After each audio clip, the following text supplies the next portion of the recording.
speaking of going crazy, we were talking about LSE, and last time that we spoke about LSE, it had just come back down into this demand zone. It was sitting at 453.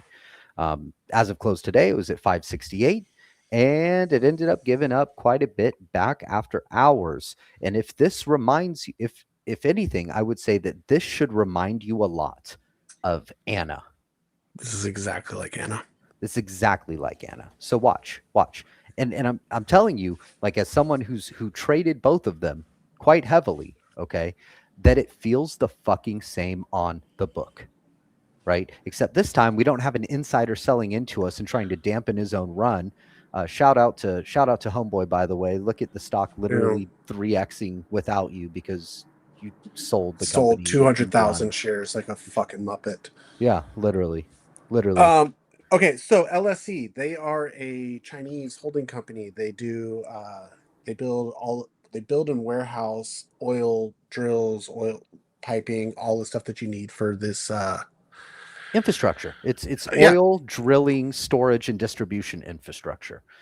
Now, here's kind of the kicker to it, right? Because we've talked about this a little bit. We're going to talk about it a little bit more in depth. So LSE is Chinese. Now, Iran is basically blacklisted by almost every fucking country, right? Nobody wants to do business with these fucking people. China has always been willing to do business with them. So if they need to rebuild and the rest of the Middle East needs to rebuild, who do you think they're going to go to?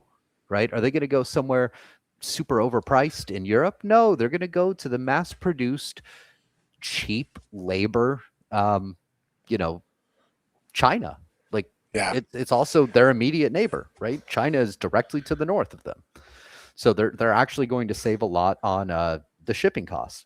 Now, this did eat dirt a little bit because people are like, "Oh, well, the war's over." The war is not over, okay? I would be surprised if this ceasefire is actually honored for 2 weeks. I would I, actually be surprised. How many times I, have we heard the war's been over this last month? I mean, I hear it 3 or 4 times in a press conference. Yeah. Yeah, literally, dude. Like the day after we first went in, we won the war. 5 weeks later, oh well, we need our allies. So like, why would this time be any different? You know, I, The- Iraq took fucking 20 years just because we flew the mission accomplished banner, right? Or just because we put that up, that didn't actually mean the war was over. We were still there for over a decade, right? You break it, you buy it. That's a quote from Colin Powell. so LSE dropped 77 cents off 5,200 shares. Yeah, Now, it's fucking normally you would be nothing. like, normally you'd be like 5,200 shares. That's just some after hours bullshit. Well, this thing does not move. There is no There's nothing. volume. There's Nobody like, nobody knows the, it exists. yeah, the total volume today was 22,000. 5,000 of that was after hours. Average volume of 9,000. So watch this, watch this. This big squeeze, 25K shares. If you include the candle before it, 8K. This is 32,000 shares that literally gap this thing up from 400 or sorry, from 472 all the way up to 682.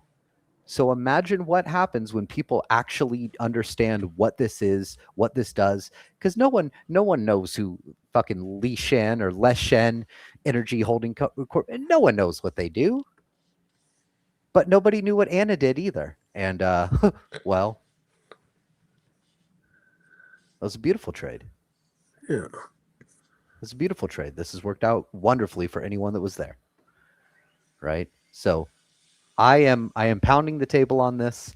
I am confident in this one, and I'm seeing that it is very very thinly traded, and that can work to our advantage. To be honest with you, because what happens when a bunch of bullish buy pressure, right? A bunch of buy pressure comes in from retail, who gets excited about this thing, and the order book can't actually accommodate it. Boop boop boop boop, right into the sky. Okay, so small speculative trade, but I think that this one's probably a winner, to be honest with you.